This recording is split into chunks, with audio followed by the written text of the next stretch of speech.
أعوذ بالله من الشيطان الرجيم بسم الله الرحمن الرحيم ما كان للنبي والذين آمنوا أن يستغفروا للمشركين ولو كانوا أولي قربى من بعد ما تبين لهم أنهم أصحاب الجحيم. سورة توبہ پارہ نمبر 11 آیت نمبر 113. ہر قسم کی ہم دوستانہ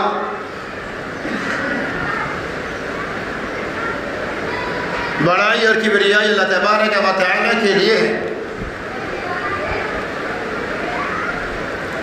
جس رب العالمین کی توفیق سے سیرت النبی صلی اللہ علیہ وسلم کی موضوع پر 8ویں قسطیں آپ کے سامنے پیش کیے جائیں گے. اللہ سے دعا اللہ تبارک و تعالی سننے سنانے سے زیادہ ہمیں اور آپ کو عمل کثیر کی توفیق رفیق عطا فرمائے. آمین یا رب العالمین. گزشتہ جمعہ 7ویں قسط کے اندر ایک اہم پوائنٹ ایک اہم حصہ رہ چکا تھا، لہذا میں اس کی نشاندہی کرتے ہوئے آگے اپنی بات کو بڑھاؤں گا.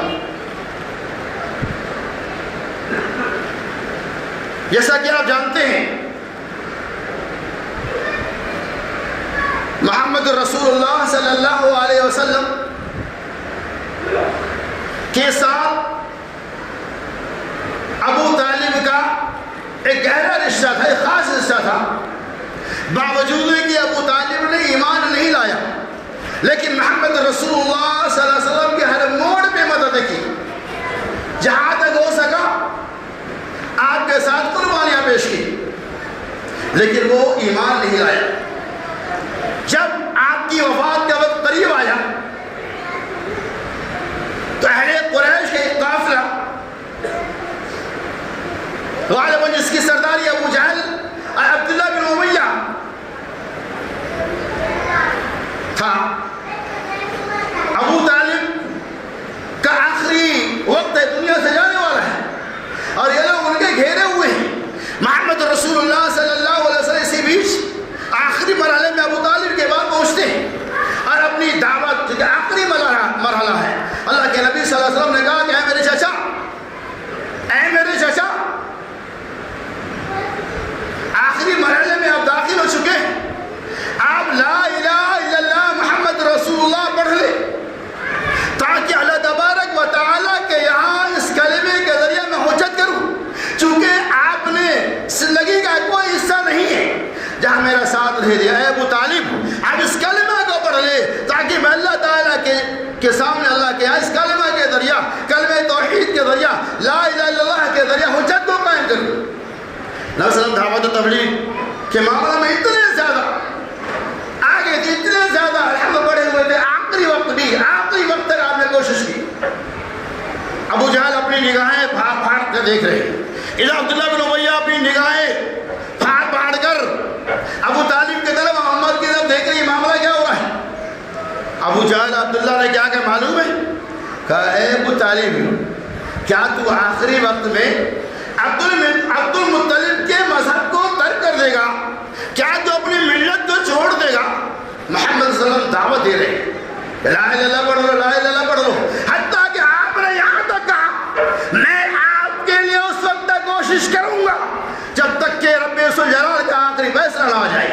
آپ نے کہا لا الہ الا اللہ پڑھ لو، ایک طرف قوم ملت کے لوگ ایک طرف چچا، لیکن ابو طالب نے اشارہ کر دیا یعنی میں اپنے مذہب پہ ہی رہوں گا، مجھے رہنے دو. اور قرآن نے واضح کر دیا. دیکھیے قرآن نے کیا کہا. اللہ تعالیٰ نے فرمایا ما کان للنبی والذین آمنوا یستغفروا للمشرکین ولو کانوا اولی قربى من بعد ما تبین لهم انهم اصحاب الجحیم. سورۃ توبہ کے اللہ نے واضح کر دیا. نبی علیہ السلام دعا کر رہے ہیں، اللہ نے کہہ دیا ما کان للنبی والذین آمنوا، کسی نبی کے لیے اور کسی ایمان والوں کے لیے مناسب نہیں ان یستغفر للمشرکین، یہ کہ وہ مشرکین کے لیے استغفار کرے. نبی علیہ السلام کی چاہت تھی. اللہ نے کہا مناسب ان یستغفر للمشرکین، آپ مشرکین کے لیے اپنے سزا کے لیے، نبی صلی اللہ علیہ وسلم کے لیے خاص نہیں. اللہ تعالیٰ ایک جنرل حکم لے لیا. ایستغفر شکینہ والذین آمنوا, ایمان والوں کی ذمہ داری ہے, نبی علیہ السلام کی ذمہ داری ہے. ایستغفر شکین, آپ کسی مشرک کے لیے استغفار نہ کریں. وَلَوْ كَانَ أُولِي الْقُرْبَىٰ, گرچہ وہ آپ کی قرابت داری کیوں نہ ہو, آپ کے رشتہ داری کیوں نہ ہو. مِن بَعْدِ مَا تَبَيَّنَ لَهُمْ, اور اس حال میں کہ اللہ تبارک و تعالیٰ نے اس بات کو واضح کر دیا, أَنَّهُمْ أَصْحَابُ الْجَحِيمِ, یہ کہ وہ جہنمی ہیں, وہ جہنم میں جانے والا. کیا پتہ چلا؟ کلمہ طیبہ کے علاوہ کسی اور کی بخشائش نہیں ہونے والی ہے. کسی اور کے لیے نجات ہے جیسی کلمہ طیبہ لا الہ الا اللہ محمد رسول اللہ کے اندر کسی انسان کو ایک اختیار نہیں. اور دوسری جگہ اللہ تبارک و تعالیٰ نے جب یہ دیکھا کہ محمد رسول اللہ سرکار حبیب صلی اللہ علیہ وسلم کی شہادت مبارکہ بڑھ رہی ہے, تو اللہ تبارک و تعالیٰ نے دوسری جگہ سورۃ القصص 12 نمبر 20 میں اللہ نے اعلان کر دیا. کہا کہ اللہ نے انک لا تهدی من احببت ولكن الله يهدي من يشاء وهو اعلم بالمهتدين. اللہ نے اعلان کر دیا. کیا کہا؟ اللہ اکبر. انک لا تهدی من احببت ولكن الله يهدي من يشاء. اے نبی محمد صلی اللہ علیہ وسلم, آپ اسے چاہے ہدایت نہیں دے سکتے. اللہ تبارک و تعالیٰ اسے چاہے ہدایت دے سکتا, اور اللہ تبارک و تعالیٰ جانتا ہے کہ اور ہدایت یافتہ ہے اور قبول کرے گا. اس آیت کے اللہ تبارک و تعالیٰ نے نبی علیہ السلام کے معرفت پوری کائنات کو, پوری ملت اسلامیہ کو یہ پیغام دیا کہ آپ صرف اللہ کی دعوت کو پیش کر سکتے ہیں. آپ اسے چاہے اپنی مرضی سے ہدایت نہیں دے سکتے, آپ اسے چاہے اپنی طرف سے جنتی نہیں بنا سکتے, آپ اسے چاہے جنت میں نہیں لے جا سکتے, آپ اسے چاہے اپنی مرضی سے کسی بیمار کو شفا نہیں دے سکتے, آپ سے چاہے اپنی مرضی سے روزی نہیں دے سکتے. اللہ تبارک و تعالیٰ جو چاہے گا وہی ہوگا. ولیکن اللہ یہدی من یشاء وهو اعلم بالمهتدین. نبی کو اللہ نے خطاب کیا. آج دنیا میں بہت سارے لوگ ایسے ہیں, اللہ انہیں صحیح ہدایت دے. وہ نماز روزہ کی پابندیاں نہیں کرتا, اپنے پیری مریدے کے پیچھے پڑے ہوئے ہیں اور یہ تصور کرتے ہیں کہ ان کے ذریعے ہماری نجات ہو جائے گی. نبی علیہ السلام کے ذریعے نجات ممکن نہیں ہے. پیر پیر لکیر فقیر کا جامعہ ہے. تو پیغام یہ ملا کہ نجات صرف لا الہ الا اللہ کے اقرار کے ساتھ عمل باللسان اور تصدیق بالجنان کی بنیاد پر ہے. تو قرآن ہے کہ انک لا تہدی من احببت, یہ اختیار اللہ نے نبی کو بھی نہیں دیا. اللہ تبارک و تعالیٰ نے نبی محترم کو جتنا اختیار دیا اتنا کیا مالک ہے. بہرحال ابو طالب کا دنیا سے انتقال ہو گیا. اس کے بعد جو بات تھی وہ آگے سنیے ذرا غور سے. مکہ مکرمہ کی زمین جب آپ کے لیے تنگ کر دی گئی, بالمختاری کا طائف کا سفر کی, اور اس طائف میں جیسے انٹری کی وہاں قبیلہ ثقیف کے 3 سردار موجود تھے, عبدیہ, لیل, مسعود اور حبیب. یہ 3 قبائل, 3 سردار, یہ تینوں سگے بھائی تھے. نبی علیہ السلام اپنی دعوت کا آغاز کر رہے ہیں. ایک قبیلہ ایک سردار کے پاس گئے, آپ نے اللہ کی دعوت کو پیش کیا. اس سردار نے کیا کہا؟ اللہ اکبر. خانہ کعبہ کے باہر دا پھاڑ دیا جائے. اگر اللہ نے آپ کو رسول بنایا, اس کا کیا مطلب معلوم آپ کو؟ اس کا بھی ایک محاورہ عرب کے اندر, اس کا مطلب یہ ہوتا ہے جس طرح سے خانہ کعبہ کے پردے کو پھاڑنا ناممکن ہے, ویسے ہی آپ کو رسول ہونا ناممکن ہے. خانہ کعبہ کے پردے کو پھاڑ دیں مطلب آپ رسول ہے ہی نہیں. دوسرے سردار کے پاس گئی اور کہا, اپنی دعوت کو پیش کیا. اس نے یہی کہا کیا اللہ کا اگر رسول بنانا تھا تو آپ ہی ملے, کیا آپ کے علاوہ کوئی نہیں تھا؟ تیسرے کے بعد جب گئے تو اس نے کیا کہا, اگر آپ اللہ کی طرف سے بھیجے ہوئے سچے رسول ہیں تو آپ کی باتوں کو رد کرنا بڑا خطرناک ہے, بہت نقصان ہے. اور اگر آپ رسول نہیں ہیں, جھوٹے ہیں, آپ جھوٹا دعویٰ اللہ کے اوپر کر رہے ہیں, ایسے جھوٹوں لوگوں سے میں بات نہیں کرتا. نبی علیہ السلام اور آگے بڑھتے ہیں اس جملے کے ساتھ کہ ان باتوں کو تو اپنے ہی تک محدود رکھنا, کہیں افشا نہ کرنا, کہیں ظاہر نہ کرنا. میں آگے, میرا قافلہ آگے کی طرف رواں تھا. وہاں آپ کے ساتھ کون تھا؟ نبی علیہ السلام اور آپ کا غلام زید بن حارثہ رضی اللہ تعالیٰ عنہ جا رہے. اور اس طائف شہر کے اندر نبی علیہ السلام کل 10 دنوں تک رہے, لیکن کسی نے آپ کی باتوں کو نہ مانی. آپ کیا ظلم کیا, آپ کو صدقات دیا, آپ کے جسم مبارک کے اوپر جسم عطر کو خون آپ کے جسم مبارک کو پتھراؤ کی حضرت حارثہ زید بن حارثہ رضی اللہ تعالیٰ عنہ جب بچانے کے جاتے تو بس آپ کا پتھر آپ کی اس عطر پہ بھی لگتے ہوتے ہوتے آنے کا وقت ہوا، باشو گنڈو لبانگو ٹبوریوں کو آپ کے پیچھے لگا لیا، کوئی آگے سے کوئی پیچھے سے دائیں سے جس طرح سے جا رہا ہے پتہ ایسا لگتا ہے ان کی نگاہ میں کوئی پاگل جا رہا ہے اور جسے چاہو جیسا چاہو ویسا مر۔ نبی علیہ السلام اللہ سے دعا مانگ رہے ہیں، آپ کو بتاؤں آپ کے ایڑیے مبارک خون سے تر ہو گیا، خون سے بھیگ گیا، لیکن طائف والے کو رحم نہیں آیا۔ نبی علیہ السلام وہاں سے کسی طرح سے نکل گئے، کہاں گئے؟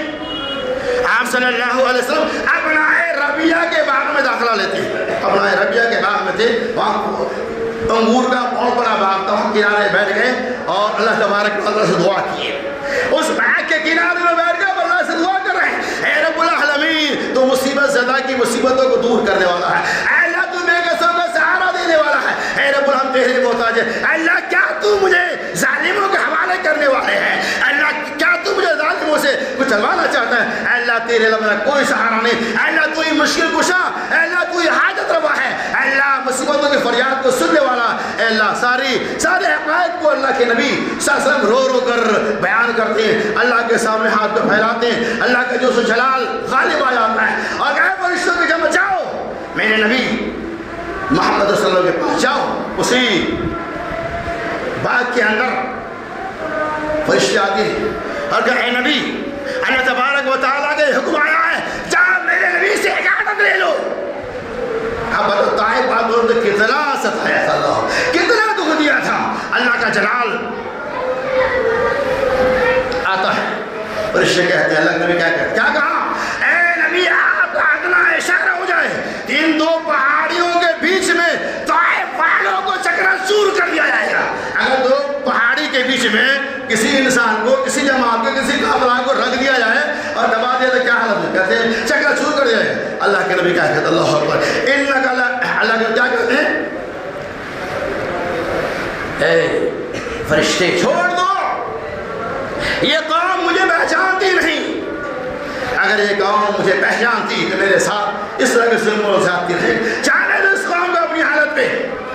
اللہ مد قومی فإنهم لا يعلمون، اللہ اس میری قوم کو ہدایت ہے، ایسے مرحلے میں بھی ہدایت کی دعا کر رہے ہیں، کیوں؟ فإنهم لا يعلمون، یہ قوم مجھے جانتے نہیں، کہا جانے دو، یہ ایمان نہیں لائے تو کیا ہوا؟ مجھے اللہ کی راز سے امید ہے کہ آنے والی نسل ایمان لائے گی۔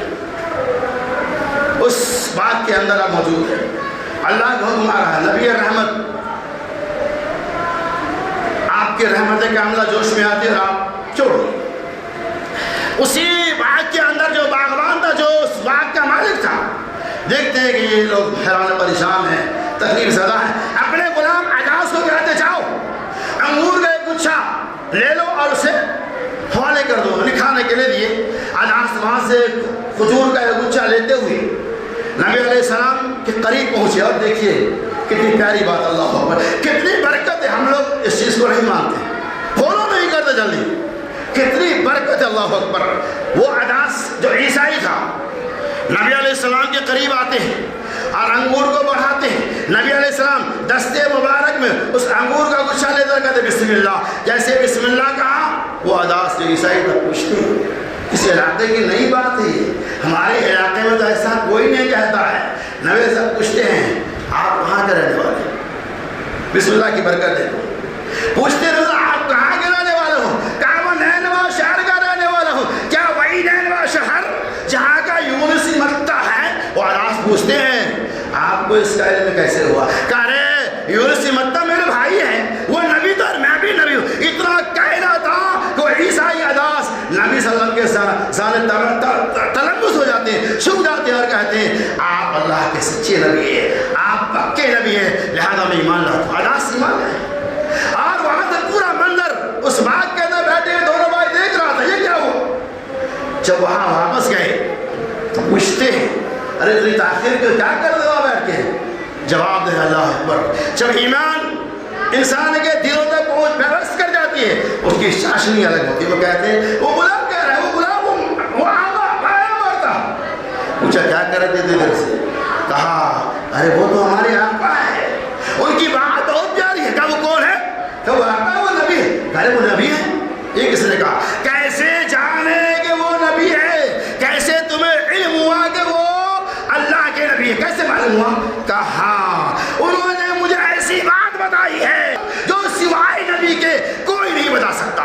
انہیں تفصیل رکھ دیا، کہا نہیں تم اس کے دین کو قبول نہ کرو، تمہارا عیسائی جو مذہب ہے، عیسائی دین ہے، یہی بہتر دین ہے۔ بات چل رہی تھی، وہاں سے محمد رسول اللہ صلی اللہ علیہ وسلم پھر مکہ کے روانہ ہوتے ہیں، اور قبیلے کے مکہ شہر میں آپ داخل ہو، قریب قرب و جوار کی بستی میں، وہ آگے نخلا میں آپ پناہ گزین ہو جاتے ہیں۔ خدور کے بہت بڑی وادی، اس وادی نخلا میں آپ پہنچ گئے، اور وہاں پہنچنے کے بعد پورا راحت کیے، مورخین بیان کے چند دنوں تو وہاں رہے۔ اس کے بعد نبی صلی اللہ علیہ وسلم اس وادی نخلا سے کوہ صفا پر پہنچ جاتے ہیں۔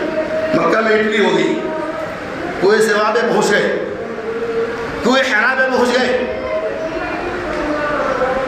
اس پہاڑی کے بعد جب پہنچتے تو آپ نے ایسے خبریں دی مکہ کے اندر، مطمئن علی جو انہوں نے بہت ساتھ دیا تھا آپ کو، وہی خانے کعبہ کے اس نسخہ کو صحیفہ کو چاک کرنے کا تیار ہوگا، اللہ نے اس کو چاک کر دیا۔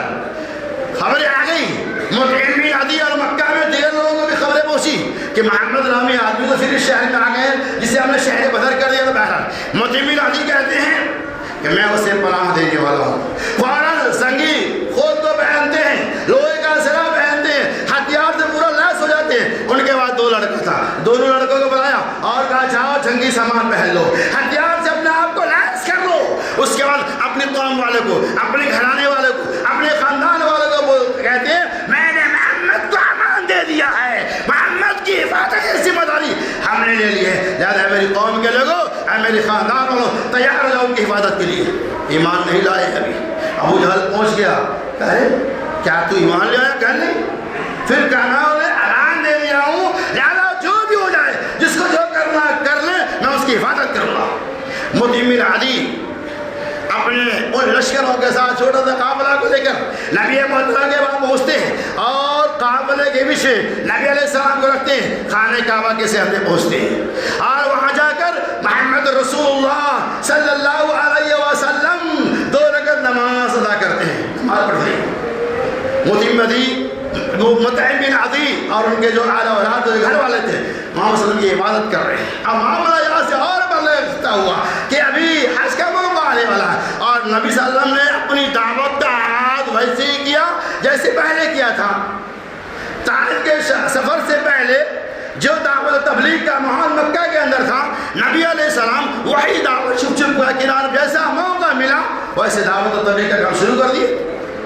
پورے عرب کے سرزمین میں خلبلی مچ گئی، اور کہا کہ حج کا زمانہ آنے والا ہے، اور محمد اپنی جادوگری کے ذریعہ پتہ نہیں کتنے لوگوں کو مسحور کر لیں گے، دوسرے ملک سے، دوسرے گاؤں سے قافلہ آنے والا ہے، لہذا اس کی بھرپور تیاریاں کی ہے۔ پہلے کی طرح پہلے سے بھی زیادہ سیکورٹی ٹائٹ کر دیا، ہائی الرٹ کر دیا۔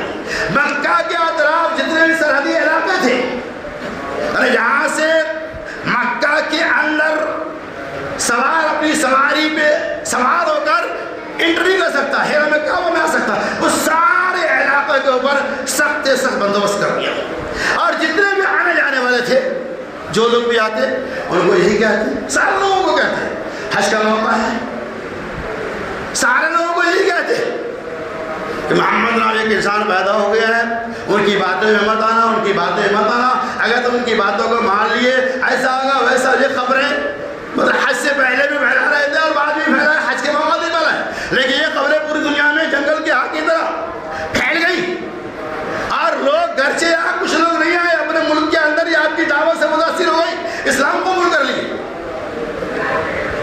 حج کے موقع سے بہت سارے لوگ آئے، اور الحمدللہ آپ سے دین سیکھا، اسلام میں داخل ہو گئے، اپنے شہر اپنے ملک کے اندر گئے تو محمد صلی اللہ علیہ وسلم کی خوبیوں کا تذکرہ جو قرآن نے بیان کیا ہے وہ بیان کرنا شروع کر دیے کہ محمد کا اخلاق اتنا بلند ہے، اتنا بڑھیا انسان ہے، پوری دعوت جس کی آپ نے تیاری کی تھی، صحابہ کو تیار کیا تھا، وہ دعوت مکہ کے اندر ہی نہیں بلکہ پورے عرب کے اندر پھیل گئی، پورے عرب کے اندر کے سکی دعوت چلتی ہے۔ اسی موقع سے ایک واقعہ میں اشارہ کر رہا ہوں، صرف اسی موقع سے ابو ذر غفاری رضی اللہ تعالیٰ عنہ کو یہ خبر ملتی ہے، وہ دانشور انسان تھے، قبیلہ غفار سے ان کا تعلق تھا، وہ اپنے چھوٹے بھائی کو بھیجتے ہیں جا کر مکہ کی سرزمین میں جا، ایک محمد نامی انسان پیدا ہوا ہے جن کا یہ کلام ہے، ذرا تو ان سے ملاقات کر کے ان سے تاثرات کو لے کر وہ کیسا انسان ہے. اپنے بھائی کے حکم کے مطابق ابو ذر غفاری کے بھائی آ گئے مکہ کے اندر، آ گئے، محمد صلی اللہ علیہ وسلم ملاقات ہوئی، سلام علیکم، پھر واپس چلے گئے. ابو ذر غفاری نے پوچھا ملاقات، بولا ہاں. کہا کیا پیغام ملا؟ کہا وہ بہت ہی وہ لوگوں کو برائیوں سے روکتے ہیں اور خیر کی دعوت دیتے ہیں. یامرون بالمعروف وینہون عن المنکر، ان کا کام یہ ہے کہ بھلائیوں کا حکم دینا اور برائیوں سے روکنا، بس یہی کام ہے. کہا تم تسلی بخش جواب لے کر نہیں آئے ہو، مجھے ان باتوں سے تشفی نہیں ہو رہی، یہی کام ہے، دعوت دینا اور لوگوں کو برائیوں سے روکنا، معروف کا حکم دینا، منکر سے روکنا، اور کوئی بات نہیں. کہا یہی ان کا اثر پیغام. کہا نہیں، مجھے تمہاری بات سے تشفی نہیں ہو رہی. وہ پھر بھاگتے ہوئے توشہ کو تیار کیا، یعنی مطلب راستے کے لیے کھانے پینے کا کچھ سامان رکھ لیے اور مکہ کی سرزمین میں پہنچ گئے، صحن کعبہ میں داخلہ لے لیے.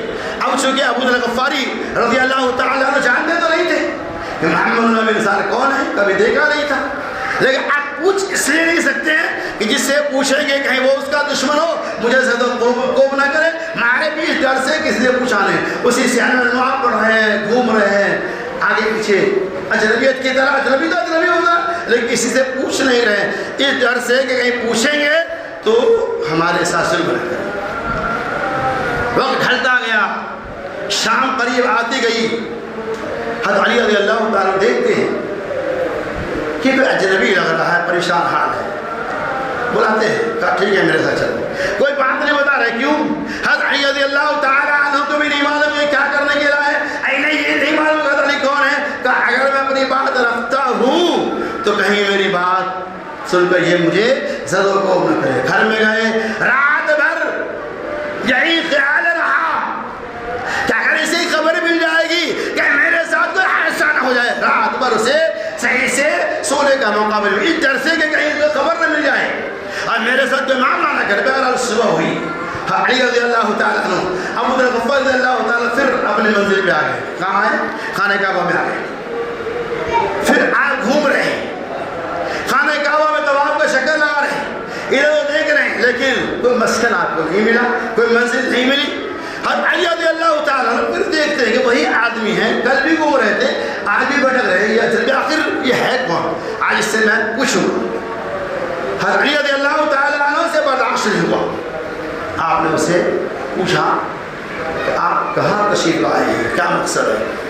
کہا ٹھیک ہے، کسی کنارے میں صحن کعبہ سے باہر جا کر عشاء کر دے. پہلے کیا کہتے ہیں معلوم ہے آپ کو؟ اے علی، میں آپ کو اپنی بات بتانے سے پہلے آپ سے وعدہ لینا چاہتا ہوں، میری بات کو آپ راز میں رکھنا، کسی اور کو بتانا مت.